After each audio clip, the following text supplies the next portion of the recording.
Swindon House Farm is a private garden in Harrogate that has developed from a barren, windy site into a flowering wonderland.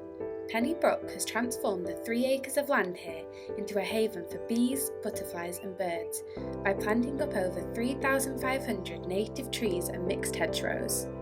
The garden is full of beautiful flowers and has been a real labour of love for Penny over the past 30 years. You don't want to miss what we find in this garden as we take a look around.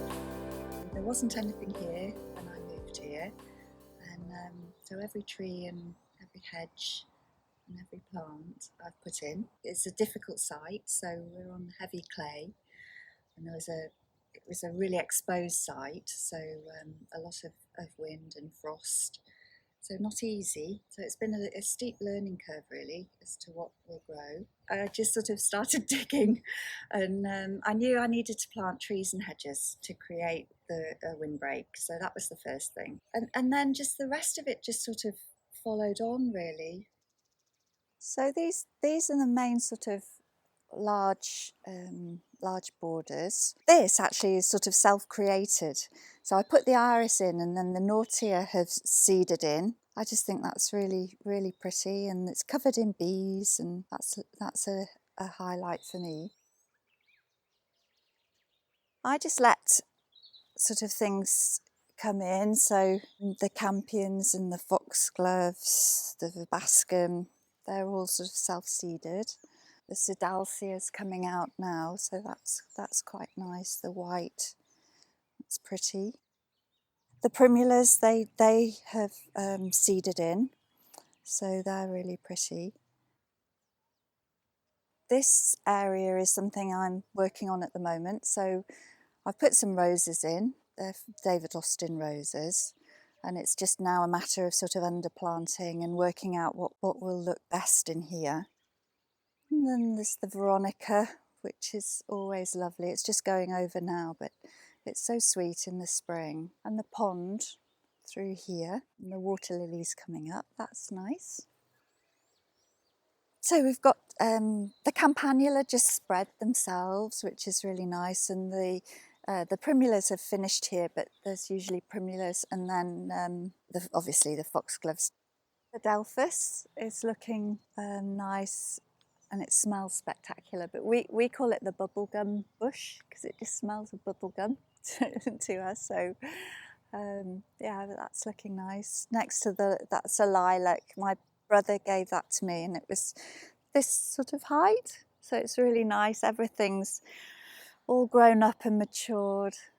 I mean, it's a big garden. It's 3.5 acres, and I'd say I'm only just really myself growing into it. So with the field, I've started to want to cultivate that now into wildflower areas and to do things in there, which I've done.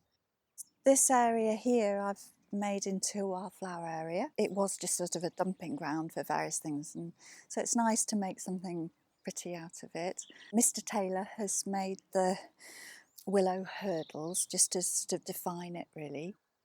I've just sort of started to make these branches areas where birds and insects can use as, you know, for nesting sites and for a home. So there's lots of them. So there's one there, and there's lots at the far end of the paddock.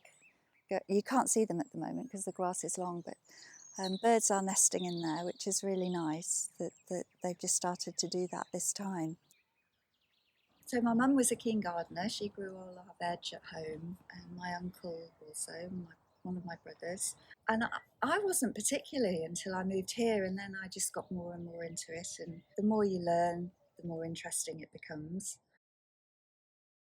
So in the veg garden, we've got a fig, which will actually produce some edible fruits this time, which is nice. Doesn't always happen, but obviously this is going to be a good year for it, despite the wet spring.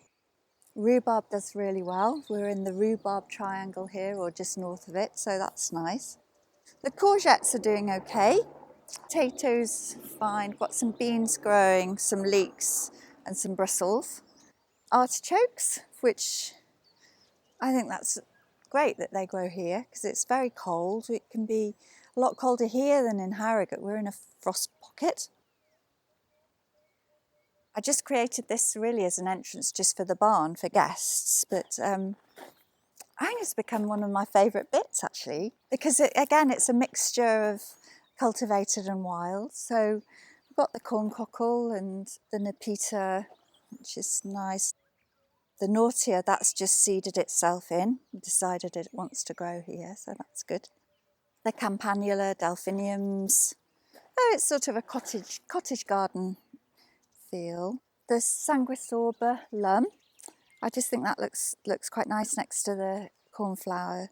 It's just a nice contrast with the sort of the deep claret red and the white. I like that. This is the favourite rose. So this is Desdemona that was given to me by a guest, and she's doing really well. She was only put in a couple of years ago. She obviously likes it here because she's in the sun. She's quite sheltered. A garden doesn't have to be perfect. This garden is not perfect. It is far from it, but it's still, well, for me, it's just a lovely place. It's tranquil. It's really special. To find out more about visiting Swindon House Farm, head over to the link in the description. To see more garden tours from us, like this video and subscribe to Horticulture Magazine. Thanks for watching.